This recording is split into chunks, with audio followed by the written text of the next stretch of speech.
C'était un vendredi difficile pour les usagers de la nationale numéro 3, Douala-Yaoundé. D'après les informations communiquées par le sous-préfet de Matom, c'est aux environs de 1 h du matin que l'incident s'est produit au niveau de Maniaï. Maniaï, c'est une chefferie de 3e degré. Vers 1 h du matin, il y avait déjà les fissures. Et le premier camion qui est arrivé a eu le courage de traverser en toute vitesse.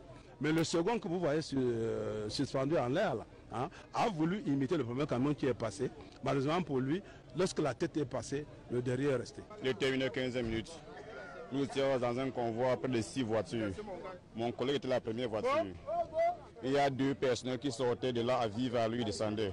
Il a engagé, du moment qu'il a engagé grimper la colline, les roues avant sont passées normalement. Les 2 petites voitures ont traversé à vivre à lui. Quand les deuxièmes roues arrière veut traverser, c'est là où la coupe se coupe une fois immédiatement. Et j'ai freiné à nez derrière lui entre l'outrou et son camion. Le pont s'est dégradé progressivement. Et donc au début, un premier automobiliste a pu traverser.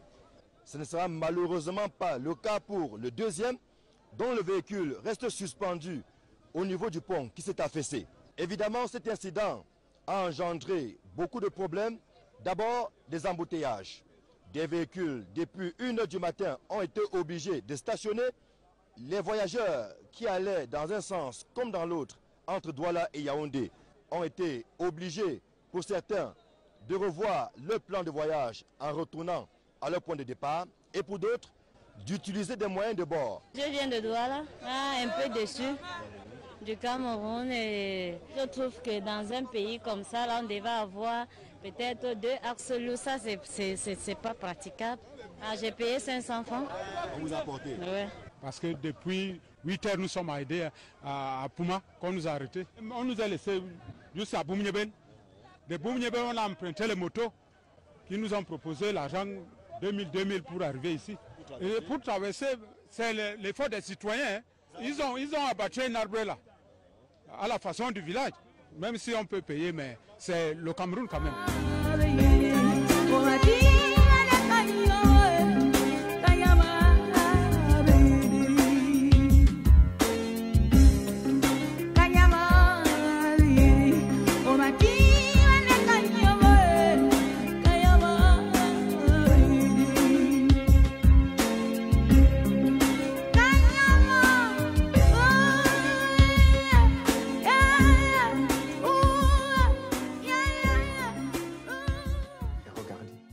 À même le sol à l'hôpital du district des États et en attente des soins intensifs, les passagers du train VIP de la société Camrail, dont 11 wagons ont déraillé ce jour au centre-ville des États, n'en reviennent toujours pas. Au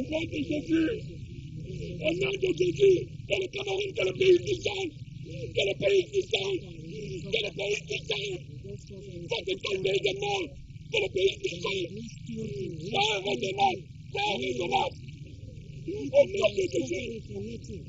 Ici, les accidentés se comptent par centaines et ils trouvent de la peine à recevoir des soins malgré les efforts du personnel infirmier et des hommes de bonne volonté. Absence de pharmacie, d'ambulance, d'hôpital de référence et du personnel médical sont les obstacles majeurs à cette situation dramatique. Il y a beaucoup de monde ici, parce qu'on ne peut pas prendre soin de nous.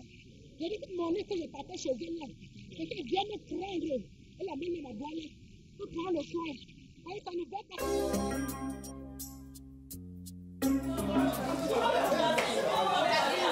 Des packs d'eau par centaines, du lait, des sardines ou du savon dans une ruche qui ne désemplit pas.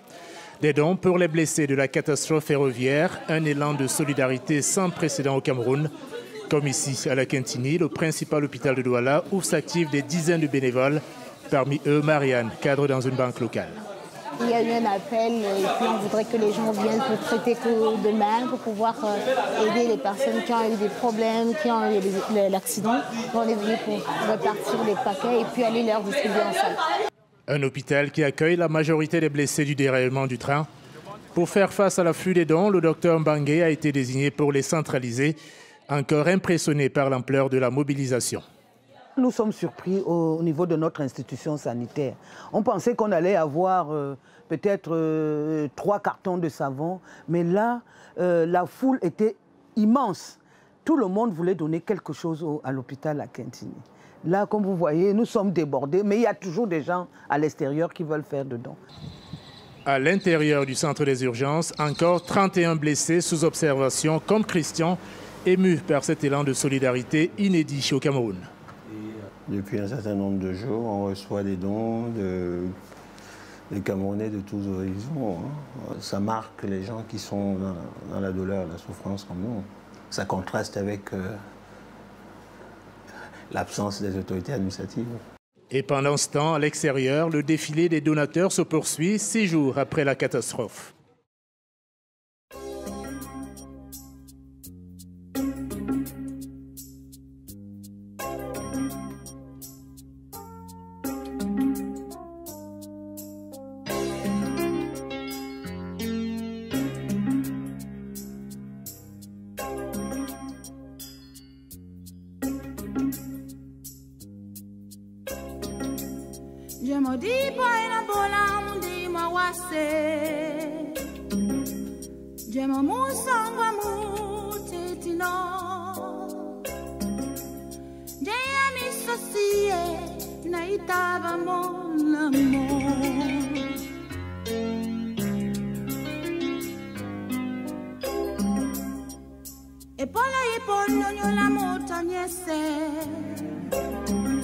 Esima pola pondo ngona moto